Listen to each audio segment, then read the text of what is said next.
Here's why I reject the writings of the early church fathers.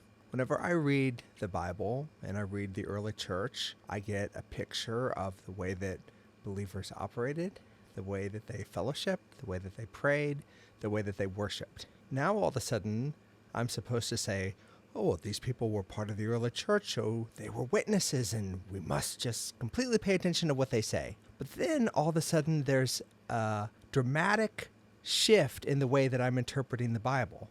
Because all of a sudden, there's all of these rituals and all of these beliefs and all these practices which aren't actually in the Bible, yet they're radically changing my interpretation of it. Why did Paul and the other apostles have to write so many epistles? I know we like to romanticize the early church, but the fact is that there were many problems in the early church, and thus the apostles had to write a lot of different letters in order to address those problems. Additionally, there are an awful lot of false gospels circulating around during the time of the early church, which the church rejected because they lacked the biblical authority. Thus, the idea that I'm supposed to listen to some person who I don't even know who it is and treat it as though it's the Bible when in fact it's not the Bible is rejected.